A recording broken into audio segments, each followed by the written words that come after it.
तो चलो बच्चों सेकेंड कॉम्बिनेशन देखते हैं रेजिस्टेंस का, that is parallel combination of resistors. ठीक है, ये हमारे पास कई रेजिस्टर्स हैं और सारे कैसे जुड़े हुए हैं, इस बार पैरेलल में जुड़े हुए हैं। तो इक्विवेलेंट या रिजल्टेंट रेजिस्टेंस हम कैसे निकालेंगे किसी गिवन सर्किट का। तो सबसे पहली बात ये होनी चाहिए कि हम पैरेलल कॉम्बिनेशन को पहचानेंगे कैसे, कैसे पता करेंगे कि गिवन सर्किट जो है वो पैरेलल है या सीरीज है। ठीक है बच्चों, तो सीरीज में हमने क्या देखा था कि फर्स्ट रजिस्टर का सेकेंड टर्मिनल, सेकेंड रजिस्टर के फर्स्ट टर्मिनल से, सेकेंड रजिस्टर का सेकेंड टर्मिनल थर्ड रजिस्टर के फर्स्ट टर्मिनल से जुड़ा था। ठीक है, ये तो डायग्रामेटिकली पहचान करने का था। सेकेंड हमने क्या कहा था, यदि current across each register same हो, ठीक है, सेम ही करंट फ्लो कर रही है पूरे रजिस्टर में, तो मतलब कह सकते हैं कि given resistors are in series combination. ठीक है, तो चलो सबसे पहले हम पैरेलल कॉम्बिनेशन को कैसे एक्सप्रेस करेंगे, कैसे डायग्राम से पहचानेंगे उसको देख लेते हैं। ठीक है, चलो हमने बोला मान लिया कि तीन रजिस्टर से R1, R2 एंड R3, तो कैसे पहचान करते हैं, ये हुआ हमारा रजिस्टर 1, ठीक है, इसका एक टर्मिनल ये, एक टर्मिनल ये, दूसरा रजिस्टर ये हो गया, ठीक है, और थर्ड रजिस्टर इज दिस। ठीक है, तीनों के फर्स्ट टर्मिनल को एक साथ, ठीक है बच्चों, तीनों रजिस्टर के इसको मान लिया R1 रेजिस्टेंस का, दूसरे का R2 एंड थर्ड का कितना है R3। तो ठीक है, तीनों रजिस्टर के जो वन फर्स्ट टर्मिनल है वो एक साथ और सेकेंड टर्मिनल एक साथ जुड़े होंगे, तो हम कह देंगे given combination is parallel combination. Given combination कैसा है, पैरेलल कॉम्बिनेशन में। ठीक है, अच्छा इसके बाद हम इसको किसी बैटरी या सेल से कनेक्ट करेंगे। ये देखो बच्चों, ये सिंबल किसका है, बैटरी का है। एक हम की लगा देते हैं और एक हम लगा देते हैं अमीटर, जो कि करंट को मेजर करता है। ये हमारा सिंपल सर्किट कंप्लीट हो गया। ठीक है, अभी जैसे ही हमने इस स्विच को ऑन करेंगे, ठीक है, प्लग को ऑन करेंगे, हम इसमें करंट फ्लो करना शुरू कर देगा। ठीक है, मैंने मान लिया कि जो बैटरी का पोटेंशियल कितना है, V है, पोटेंशियल कितना V है। जैसे की को हमने प्रेस किया, ऑन किया, इसमें करंट फ्लो होना शुरू हो गया। आई थिंक अब डायरेक्शन ऑफ करंट निकालने में कोई दिक्कत नहीं आ रही होगी। ठीक है, हमने कहा बैटरी के पॉजिटिव टर्मिनल से outside the circuit, outside of circuit निकालेंगे, बैटरी के पॉजिटिव टर्मिनल से करंट निकलेगी और नेगेटिव में एंटर करेगी। ये होगा डायरेक्शन का। अब देखो यहाँ पे क्या होगा, करंट जैसे यहाँ पे इस पॉइंट पहुंची, लेट इसको A मान लेते हैं, इस पॉइंट को मान लेते हैं B, जंक्शन पॉइंट को हमारा जंक्शन पॉइंट है। ठीक है, हमने कहा जैसे ही करंट इस A पॉइंट जंक्शन पे पहुंचा तो इसको तीन रास्ते दिखे, करंट को तीन रास्ते दिखे फ्लो करने के। अच्छा, तीनों में क्या है, अलग अलग रेजिस्टेंस का रजिस्टर लगा हुआ। ठीक है, तो करंट अपने आप को रजिस्टर, हमने क्या पढ़ा है कि रजिस्टर क्या होते हैं, विच अपोज या which resist the flow of current, मतलब कि करंट तीनों में बढ़ जाएगा। ठीक है, फर्स्ट में मान लिया I1, सेकेंड ब्रांच में करंट मैंने कहा I2 और थर्ड ब्रांच में जो करंट गया वो I3 करंट गया। ठीक है, करंट किस रेशियो में बढ़ता है, इनवर्स रेशियो ऑफ रेजिस्टेंस। बात समझ आ गई, करंट किस रेशियो में बढ़ेगा, इनवर्स रेशियो में, क्योंकि करंट और रेजिस्टेंस का आपस का इनवर्स रिलेशन होता है। बात समझ आ गई। चलो, तो हमको क्या दिखा यहाँ से कि I बढ़ गया I1, I2 एंड I3 में, ये करंट यहाँ जाएगा, फिर जब B पॉइंट से निकलेगा तो फिर से कंबाइन होकर I बनेगा। तो यहां से हम एक इक्वेशन लिख सकते हैं कि टोटल करंट I जो होगा, the total current I of the circuit will be the sum of individual current across each resistor. बताओ, ये कर सकते हैं भाई, यही करंट तो था जो अपने अपने ब्रांच में बढ़ गया, I1, I2, इन तीनों का सम या I के बराबर नहीं होगा। तो देखो यहाँ पे ये एक इक्वेशन बना हमारा। ठीक है, अब देखो इसमें इस ब्रांच में करंट I1, रेजिस्टेंस यहाँ का R1, तो क्या इसके एक क्रॉस पोटेंशियल निकाल सकते हैं, कितना होने वाला है, हमने कहा बिल्कुल निकाल सकते हैं। क्या होता है, ओम्स ने क्या बोला था कि किसी रजिस्टर के क्रॉस पोटेंशियल ड्रॉप कितना होगा, V1 कितना होने वाला है। यहाँ पे देखो ध्यान से, उसमें बहने वाली करंट दैट इज I1 और वहां का रेजिस्टेंस R1 दिख रहा है बच्चों। तो R1 के क्रॉस पोटेंशियल ड्रॉप कितना हुआ, V1 equal to I1 R1। In the same way R2 के क्रॉस पोटेंशियल डिफरेंस कितना आएगा, V2 आएगा I2 R2। In the same way R3 register के क्रॉस पोटेंशियल का ड्रॉप कितना आने वाला है, V3 I3 R2। ये बात समझ आ गई। ठीक है, लेकिन अब यहाँ पे एक चीज है, जैसे मैंने कहा था सीरीज कॉम्बिनेशन में करंट सेम होता है, करंट सेम होता है। ठीक है, इन the same way parallel combination में पोटेंशियल अक्रॉस ईच रजिस्टर क्या होता है बच्चों, सेम होता है, ये ध्यान रखना। पोटेंशियल अक्रॉस ईच रजिस्टर क्या होता है, पैरेलल कॉम्बिनेशन में सेम होता है, और वो किसके बराबर होता है, बैटरी के पोटेंशियल के बराबर होता है। बात समझ आ गई। याद रखना पैरेलल कॉम्बिनेशन की खास बात क्या होती है कि पोटेंशियल अक्रॉस सारे रजिस्टर पैरेलली जुड़े हुए हैं विद कह सकते हैं बैटरी से, तो इसके क्रॉस पोटेंशियल क्या होगा, ईच वायर के क्रॉस पोटेंशियल क्या होने वाला है, वो सेम होने वाला है। ये 2 पॉइंट याद रखना, डेरिवेशन अपने आप हो जाएगा। ये बात समझ आ गई। चलो तो क्या हम I1, I2, I3 की इक्वेशन लिख सकते हैं। तो फर्स्ट इक्वेशन के लिए देखो, फर्स्ट रजिस्टर के लिए V कितना बना, V1 की जगह क्या लिख दिया मैंने, V लिख दिया, इक्वल टू क्या बनेगा I1 R1। तो यहां से I1 के इक्वेशन क्या बना, I1 equal to V upon R1। ये बात समझ में आ गई। इन the same way second register के क्रॉस पोटेंशियल ड्रॉप कितना, हमने कहा I2 R2, जब I2 की इक्वेशन बनाए इस इक्वेशन से तो क्या बनेगा V अपॉन R2। बोले ये बात समझ में आई। थर्ड देखो, थर्ड रजिस्टर की क्रॉस पोटेंशियल ड्रॉप कितना होने वाला है, वो होगा I3 R3। और यहां से जब करंट के लिए इक्वेशन बनाए I3 क्या बना, V अपॉन R3। ये बात समझ में आ गई। ये फर्स्ट, ये सेकेंड और ये थर्ड इक्वेशन। अब देखो I1 I2 I3 की वैल्यू रखेंगे हम मेन अपने इक्वेशन में, ठीक है। I1 I2 I3 की वैल्यू मेन इक्वेशन में रख देते हैं। तो देखो यहाँ पे क्या बन के आता है, यहाँ पे I बन के क्या आया, सॉरी क्या आया, हाँ सॉरी I इक्वल टू क्या बन के आया, देखो यहाँ से यदि हम I1 की वैल्यू रखा तो क्या आएगा, V upon R1। In the same way I2 क्या आएगा, V upon R2। And in the same वे जो I3 की वैल्यू आएगी V अपॉन R3 आएगी। अब एक एजम्पशन क्या मानते हैं, मैंने क्या माना, ये तीन अलग अलग रजिस्टर ना लेते हैं, ठीक है, तीन रजिस्टर अलग अलग ना लेते तो एक सिंगल, इसके बदले एक सिंगल रजिस्टर होता हमारा सर्किट में। तीन रजिस्टर ना होके एक सिंगल रजिस्टर होता, और जिसका हमने मान लिया कि रेजिस्टेंस कितनी होती, आरपी ले लेते हैं। आरपी का मतलब resistance, net resistance in parallel combination, RP हो जाता। ये बात समझ आ गई। हमने क्या बोला कि अलग अलग रजिस्टर ना लेते हुए एक सिंगल रजिस्टर होता तो उसका इक्विवेलेंट रजिस्टेंस कितना होता है, पैरेलल का आरपी मान लेते हैं। तो एक इसका इक्विवेलेंट सर्किट बना लेते हैं। तो कैसे बनता सर्किट, देखो ध्यान से,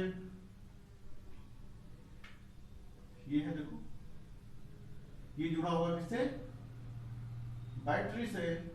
यहां लगा होता की जो कि ऑन कंडीशन में होगा, और यहां लगाते हैं हम एक एम्पियर, सॉरी एक अमीटर लगाते हैं जो कि करंट को मेजर करता है। तो करंट जा रहा होता है इसमें कितना I करंट, यहाँ का पोटेंशियल बैटरी का V और इसका रेजिस्टेंस RP होता।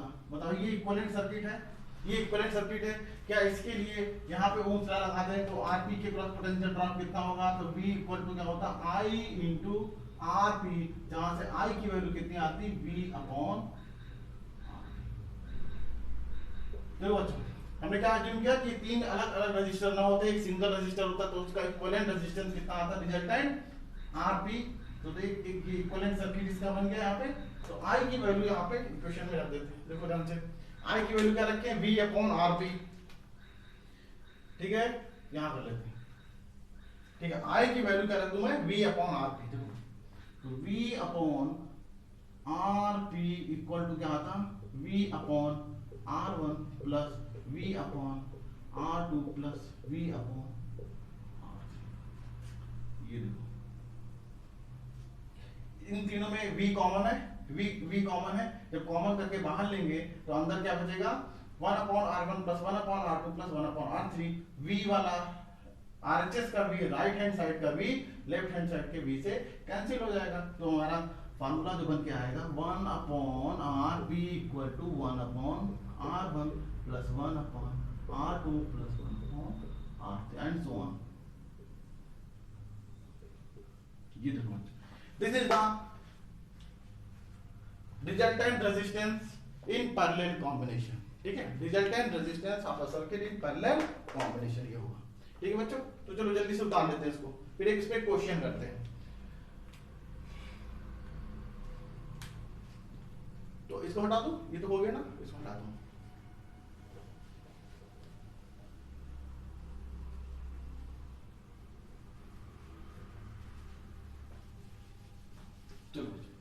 अब एक एक क्वेश्चन करते हैं यहाँ पे, एक रेजिस्टेंस का एक डेटा लेके एक क्वेश्चन करते हैं इस पे, ठीक है बच्चों।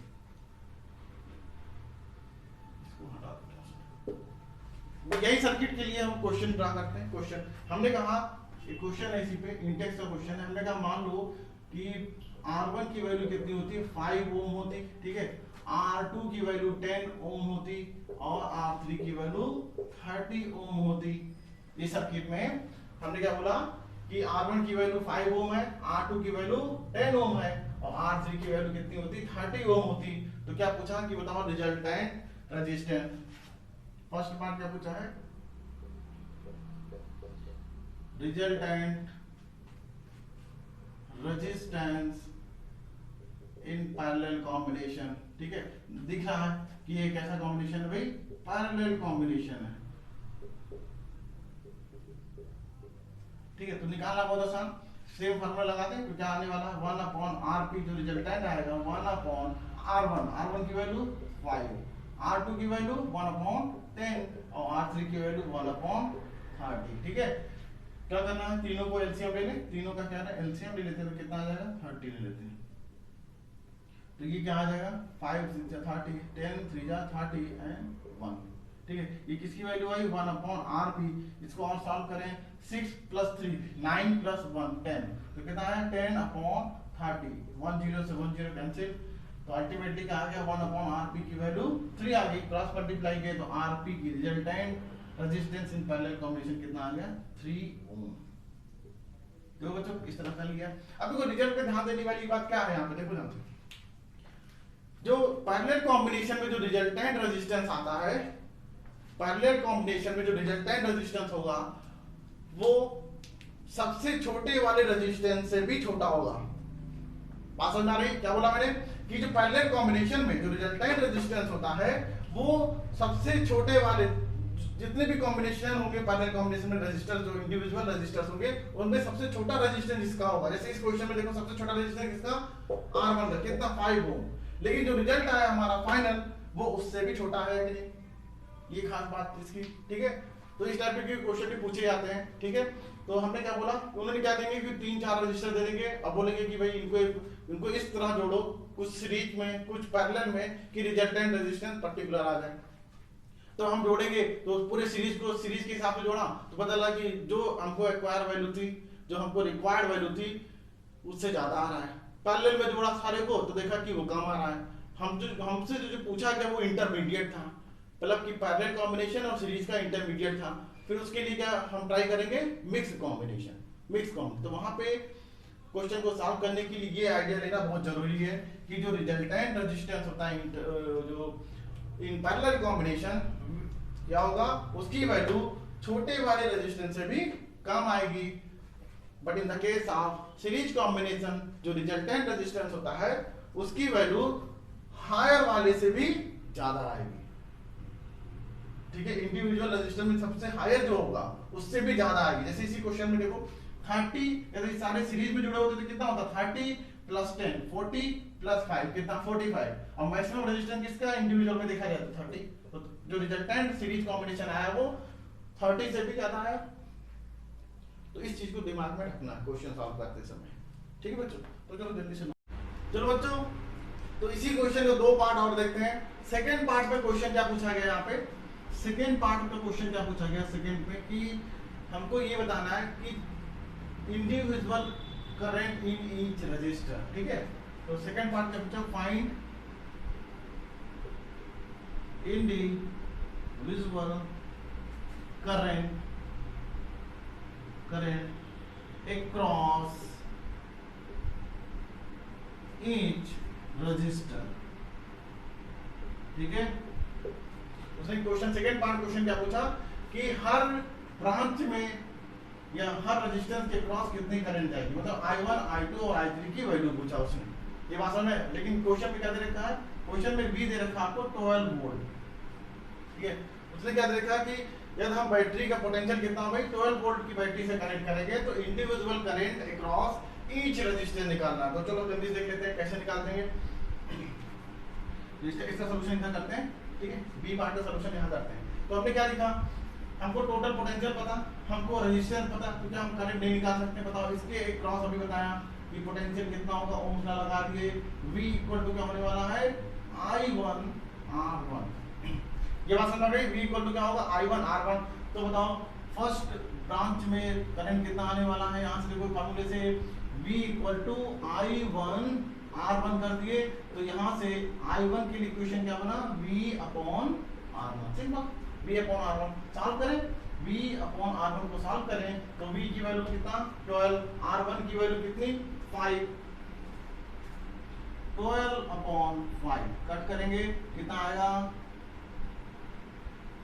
एम्पीयर। ठीक है, तो इस ब्रांच में I1 करंट की वैल्यू कितनी आ गई भाई 2.4 एम्पीयर आ गई। क्या इस तरह सेकेंड ब्रांच में कितनी करंट है हम बता सकते हैं, हम बिल्कुल सेम फॉर्मूला देखो, पोटेंशियल क्या होने वाला भाई पैरेलल कॉम्बिनेशन में सेम, तो इस V की वैल्यू कितनी हो जाएगी 12 इक्वल टू हमको I2 चाहिए, और यहाँ का सेकेंड का रेजिस्टेंस कितना, सेकेंड ब्रांच का रेजिस्टेंस कितना है 10 ओम है, कितना है 10 ओम। तो यहाँ से I2 के लिए इक्वेशन क्या बन के आ गया, यहाँ से देखो तो 12 अपॉन 10 दैट इज 1.2 एम्पीयर। क्या बात समझ आ गई, चलो तो यहाँ पे सेकेंड ब्रांच की जो करंट आ गई भाई कितनी 1.2 एम्पीयर आ गई। ये बात समझे, इन द सेम फार्मूला हम थर्ड के लिए लगाएंगे, तो यहाँ पे भी पोटेंशियल अभी भी क्या पैरेलल कॉम्बिनेशन में सेम, तो 12 इक्वल टू I3 इनटू यहाँ का रेजिस्टेंस कितना, थर्ड ब्रांच का रेजिस्टेंस कितना 30 ओम। तो यहाँ से जो I3 की वैल्यू आ गई कितनी 12 अपॉन 30, इसको कट करेंगे डेसिमल से, यहाँ आ गया तो 0.4 एम्पीयर। ठीक है, बिल्कुल यहाँ से ठीक है, ये सेकेंड पार्ट था इसका। ठीक है, अब देखो ध्यान से यहाँ पे क्या दिख रहा है कि जिस ब्रांच का रेजिस्टेंस ज्यादा वहां पे करंट कम, क्योंकि अभी मैंने बताया रेजिस्टेंस और करंट का इनवर्स रिलेशन होता है।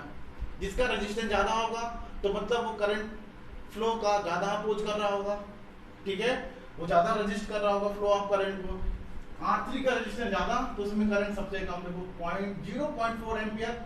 R2 का रेजिस्टेंस 10, इसमें करंट 1.2 एम्पीयर, और सबसे कम रेजिस्टेंस किसका था R1 का था, दैट इज 5 ओम, तो वहां पे करंट सबसे ज्यादा थी इसकी। ये बात समझ आ गई, चलो नोट कर लो। एक थर्ड पार्ट इसका और देख लेते हैं। थर्ड पार्ट क्या पूछा, क्या फाइंड टोटल करंट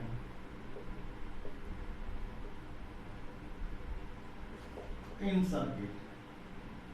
ठीक है, थर्ड पार्ट क्या पूछा, find the total current in the circuit. अभी मैंने बताया कि टोटल करंट कितनी होगी I, वो क्या होगा सम होगा किसका इंडिविजुअल करंट का इन ईच रजिस्टर।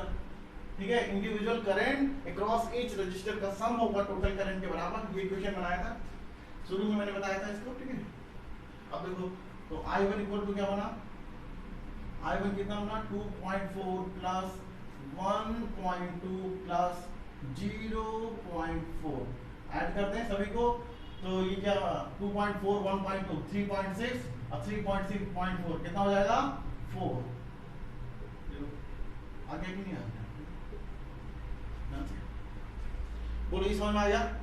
ठीक है, देखो टोटल करंट निकालने का एक तरीका और अल्टरनेटिव रास्ता क्या हमारे पास, जैसे हमको इक्विवेलेंट रेजिस्टेंस पता हो। ठीक है, इक्विवेलेंट रेजिस्टेंस पता हो, इसको हटा दो, इसको हटा दो।